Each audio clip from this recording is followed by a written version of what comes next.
سيدنا مولانا محمد بن عبد الله لا نبي بعده ولا حول ولا قوة إلا بالله. Amma ba'du, berdengar siang sedang berikut Allah yang senantiasa melimpahkan rahmat, taufik serta hidayah kepada kita. Hingga di kesempatan di hari ini Allah masih pertemukan kita di 90 FM Radio Amplitude Suara Syahid Islam Anda dalam hingga program Bincang Ramadan edisi malam hari ini, Ahad di lembar yang ke-16 Maret 2025, atau juga bertepatan di malam yang ke-16 Ramadan 1446 Hijriah. Salawat serta salam semoga senantiasa tercurah atas mulia Nabi Sallallahu Alaihi Wasallam, kepada keluarga, para sahabat dan juga para pengikutnya. Dengar siang, kembali bincang Ramadan hadir hingga nanti usai di pukul 1 waktu Indonesia Barat.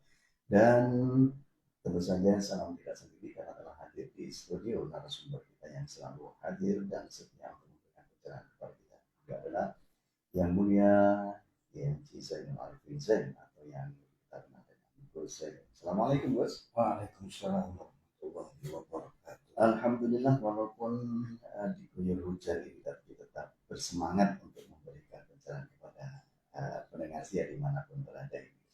Dan baik, untuk mempersingkat waktu pendengar siang, marilah kita simak paparan-paparan yang akan disampaikan oleh narasumber kita. Monggo. Terima kasih. Assalamualaikum warahmatullahi wabarakatuh. Waalaikumsalam warahmatullahi wabarakatuh. Bismillahirrahmanirrahim. Alhamdulillahirabbil alamin. Wassalatu wassalamu ala asyrofil anbiya'i wal mursalin sayyidina maulana Muhammadin sallallahu alaihi wasallam wa ala alihi wa sahbihi ajma'in. La haula wala quwata illa billahil aliyyil azim. Amma ba'd. Para pendengar dan pemirsa Radio Amplitude dimanapun Anda berada, yang pertama dan paling utama bersyukur kepada Allah, alhamdulillah, sampai malam hari ini kita masih bisa merasakan nikmat bulan Ramadan, atau kecuali pada malam hari ini yang sudah memasuki separuh akhir dari bulan Ramadan, tepatnya malam yang ke-16.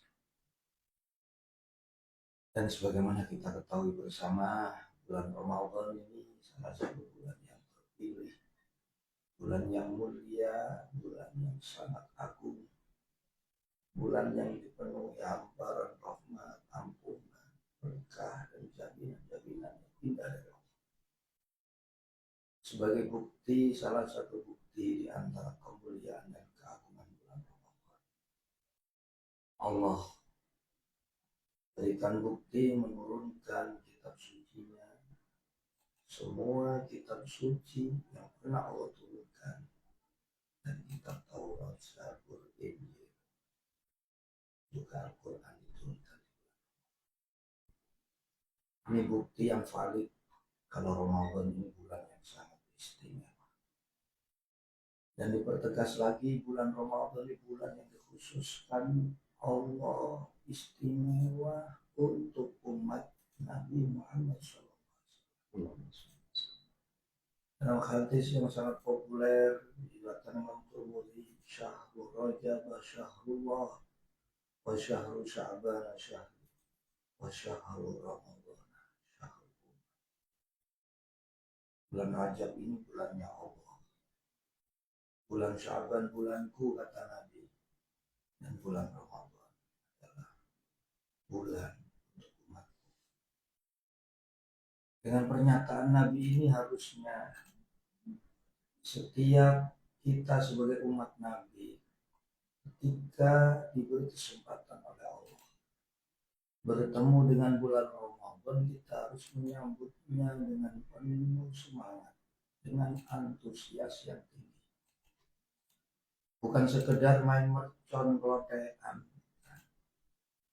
tapi kita sambut dengan semangat beribadah, semangat beramal soleh, lebih-lebih semangat untuk kembali membaca, mengkaji, dan mengamalkan isi Al-Quran.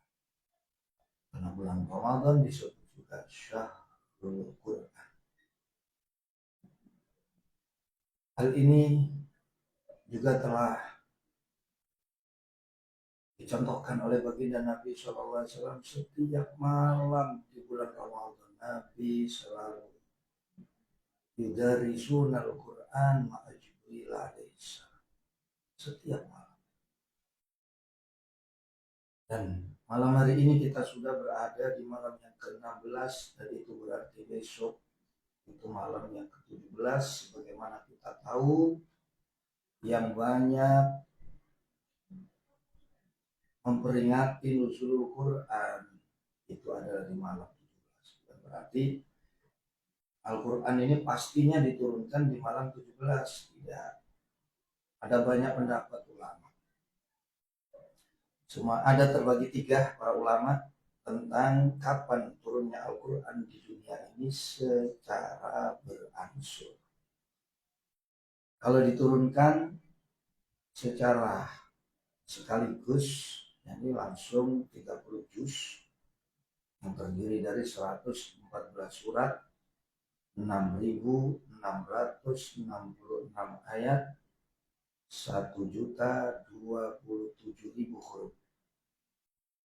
Ini diturunkan di bulan Ramadan karena bukti-bukti telah Allah sebutkan, inna anzalnahu fi lailatul qadar. Karena Lailatul Qadar ada di bulan Ramadan. Kenapa kok diperingati tanggal 17? Ini karena menurut pandangan para ulama ini pendapat yang paling kuat. Padahal ada 3 pendapat. Ada yang mengatakan diturunkan di bulan Rabiul Awal, pendapat pertama. Di Rabiul Awal ini ada beberapa riwayat menunjukkan diturunkan di tanggal 8 atau 18 Rabiul Awal. Ada yang diturunkan di bulan Rajab. Ini pendapat para ulama. Riwayat dari Imam Abu Hurairah. Nah, yang pertama tadi bulan Rabiul Awal, riwayat dari sahabat Abdullah bin Umar. Di bulan Rajab ini pun ulama masih berbeda pendapat. Ada yang berpendapat diturunkan di tanggal 17 Rajab. Ada yang berpendapat diturunkan di tanggal 27 Rajab. Tanggal di mana Nabi diberikan satu mukjizat besar, yakni perjalanan Isra wal Mi'raj. Namun ada riwayat dari sahabat Nabi Barra bin Azib. Itu menunjukkan Al-Quran pertama kali diturunkan di dunia secara berangsur. yakni diawali dengan surat Al-Alaq. Iqra bismi rabbikal ladzi khalaq, khalaqal insana min 'alaq, iqra wa rabbukal akram alladzi 'allama bil qalam, 'allamal insana ma lam ya'lam. Ini menurut riwayat Imam Barra bin Azib diturunkan di tanggal 17 Ramadan. Nah, ini riwayat Barra bin Azib. Namun ada yang menunjukkan riwayat dari sahabat istri Nabi Siti Aisyah radhiyallahu anha, juga riwayat dari Imam sahabat Jabir bin Abdullah Al-Ansari. Beliau menyatakan Al-Quran pertama kali diturunkan di tanggal 24 Ramadan. Dari sekian banyak pendapat ini, kenapa yang masyhur mengadakan peringatan malam nuzulul Quran itu diperingati di 17 Ramadan? Seperti di Ampel, insya Allah besok malam 17 juga mengadakan peringatan malam nuzulul Quran. Kenapa? Karena ini merunut pada pendapat pernyataan dari Imam Ibnu Katsir.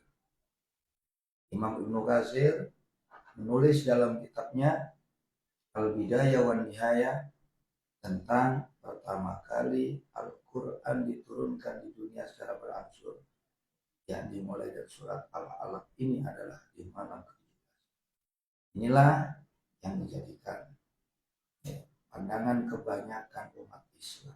Hanya kita jangan heran kalau ada memperingati bulan Rajab, Rabiul Awal, atau di bulan Ramadan, tanggalnya pun berbeda. Nah, ini menurut penelitian para ulama. Nah, yang jelas Al-Quran diturunkan dengan dua metode. Metode yang pertama diturunkan secara sekaligus, secara global 30 juz. Terdiri dari 114 surat, 6.666 ayat, 1.027.000 huruf. Nah, kalau saya juga nggak pernah menghitung. Ini sesuai data, sudah ada yang menghitung, kenapa dihitung ahli. Ini diturunkan sekaligus di malam yang diberkahi, yakni malam Lailatul Qadar. Diturunkan dari Lauh Mahfuz ke tempat yang disebut Darul Izzah atau Baitul Izzah yang ada di langit dunia. Yang pertama.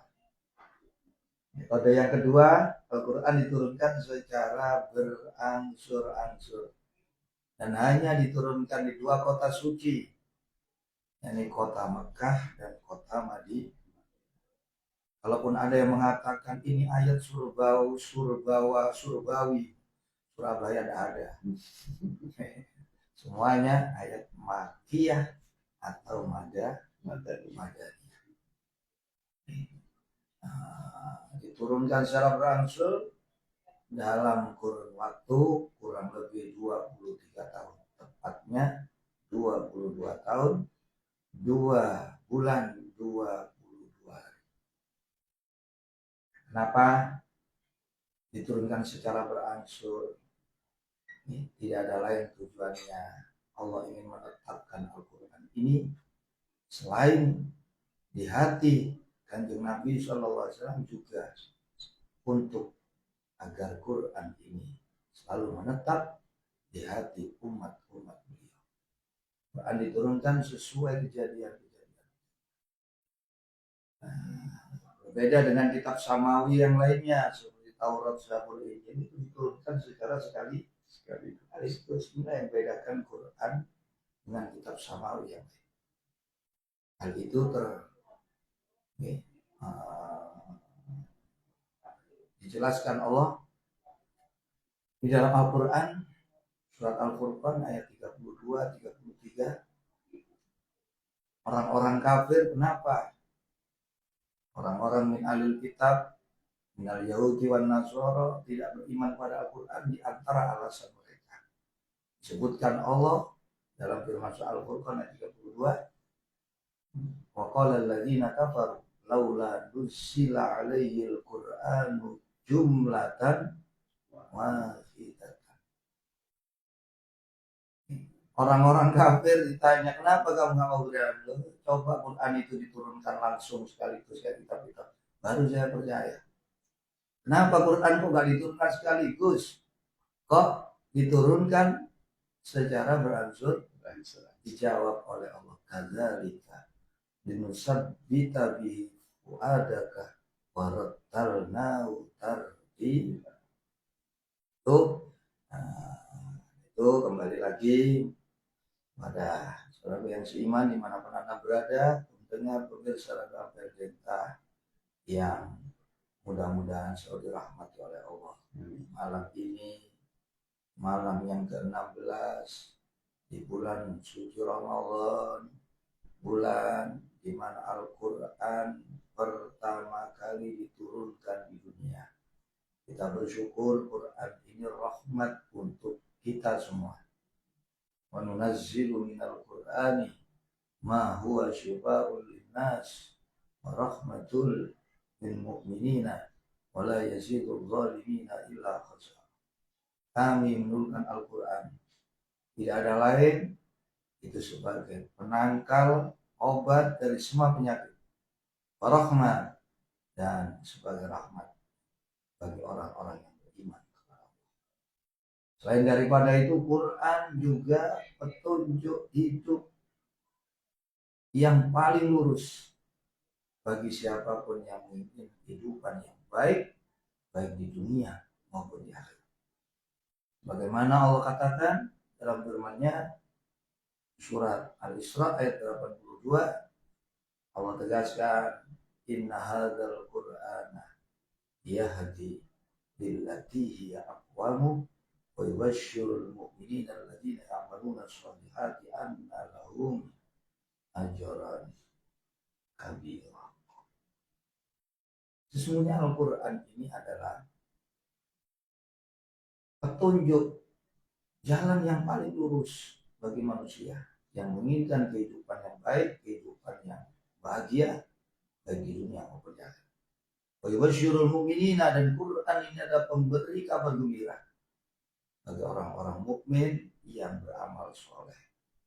Sesungguhnya mereka itu disiapkan oleh Allah pahala yang sempurna, agar mereka tetap menjaga keimanan, agar mereka tetap bersemangat di dalam melakukan amal kebaikan. Hal itu juga diterangkan berkaitan dengan bulan Ramadan dalam firman Allah Al-Baqarah ayat 185, Syahrul Ramadan alladzi unzila fihi al-Qur'an hudal lin-nasi wa bayyinatin minal huda wal furqan. Bulan Ramadan itu bulan yang di dalamnya diturunkan Al-Qur'an, yang mana Al-Qur'an ini hudal lin-nas, menjadi pedoman hidup, petunjuk hidup, jalan hidup bagi umat manusia yang ingin meraih keberhasilan, kesuksesan, kebahagiaan, keselamatan. Wabayinatin, dan Quran ini menjelaskan dari petunjuk-petunjuk tersebut. Minal huda wal furqan, penjelasan tentang perkara yang halal maupun yang haram, yang baik maupun yang buruk, yang diterangkan wal furqan, yang halal maupun yang haram, yang baik maupun yang buruk. Ini sudah dijelaskan oleh Quran. Ini baik, ini buruk, ini halal, ini haram. Mari kita dengan Al-Quran, ya Ahlul Quran, wahai umat yang diberikan Al-Quran, kembalilah untuk mempelajari Al-Quran, banyak membaca Al-Quran, kajilah Al-Quran, hafalkan Al-Quran, dan amalkan Al-Quran. Nah, Quran ini rahmat. Siapapun yang membacanya akan diberikan pahala. Apalagi membaca disertai melihat Al-Quran. Kemarin sudah sampaikan salah satu hadis Nabi, qiraatul rajul bi ghairil qur'an bi ghairil mushaf alfu darajatin wa qiraatuhu ma'al mushaf yudha'afu ala dzalik bi alfai darajat. Seseorang yang baca Quran tanpa disertai melihat mushaf itu saja diberikan pahala sampai 1000 derajat. Adapun orang yang baca Quran disertai melihat Al-Quran, dilipat gandakan pahalanya sampai 2000 derajat. Quran jadikan penawar, obat bagi setiap kesedihan, kesusahan, kegalauan, kerisauan, bingungan. Nah, bukan hanya untuk kegalauan, kesedihan hati, tapi juga untuk segala macamnya. Al-Quran obat. Jadi kan Al-Fatihah saja 5 quri'ah. Bisa untuk apa saja tujuannya, gantung. Baca doa, baca qul huwallahu al-ikhlas, semuanya. Pengobatan baik lahiriah maupun rohaniah. Jadikan Quran bacaan kamu sehari-hari, jadikan Quran petunjuk hidup kamu, jadikan Al-Quran perilaku kamu dalam kehidupan kamu sehari-hari. Mudah-mudahan Al-Quran menjadi hujah yang bisa menolong kita nanti di hadapan Allah, bukan Al-Quran yang menjadikan kita dilaknat oleh Allah. Ingat, Iqra'ul Qur'an fa innahu ya'ti yaumal qiyamati syafi'an li ashabi. Baca Al-Qur'an. Dunia Al-Qur'an itu nanti akan datang memberikan pertolongan kepada kita. Dalam satu sisi, Nabi juga pernah menyampaikan, rubba qari'il Qur'an wal Qur'an yal'an. Banyak sekali orang yang baca Quran, tapi Al-Quran justru melaknat dia. Nah, ini bagaimana maksudnya? Dalam hadis lain Nabi menyebutkan, riwayat Imam Ahmad, wa Tirmidzi, wa Ibnu Majah, wa Nasa'i, Abu Dawud, Nabi menyampaikan, man qara al-Quran fastadharahu fa akhalla halalahu wa harrama haramahu adkhalahu Allahu al-jannah wa syafa'ahu bi asratin min ahli baiti qad wajabat lahu minah. Siapa yang baca Al-Quran kemudian fastadharu, mengaplikasikan Al-Quran dalam kehidupan, kemudian mempraktekkan Al-Quran dalam kehidupan sehari, dengan cara menghalalkan apa yang dihalalkan, mengharamkan apa yang diharamkan, maka Allah akan masukkan dia ke surga karena syafaat Quran. Dan Allah memberikan kesempatan kepada dia untuk memberikan pertolongan kepada keluarganya yang wajib masuk neraka bisa diselamatkan. Nah itu baca Al-Quran, kaji Al-Quran, hafalkan Al-Quran, dan amalkan isi Al-Quran. Mudah-mudahan bulan Ramadan tahun ini, yang malam hari besok, insya Allah kita hampir bukan hanya di tanah air tercinta, dan hampir seluruh dunia juga mengadakan peringatan malam Nuzulul Quran. Mudah-mudahan kita mendapatkan berkah Ramadan dan berkah Al-Quran. Amin. Allahumma. Baik pendengar saya, demikian tadi pemaparan dari narasumber kita tentang metodologi turunnya Al-Quran dan sekaligus hikmah-hikmah yang ada di dalam Al-Quran. Baik pendengar saya, di channel Ramadan kita kembali lagi setelah satu teman berikut, dan bagi Anda yang ingin bergabung bersama kami, Anda bisa chat di nomor 0895 3277 57755. Satu teman untuk Anda, selamat mendengarkan.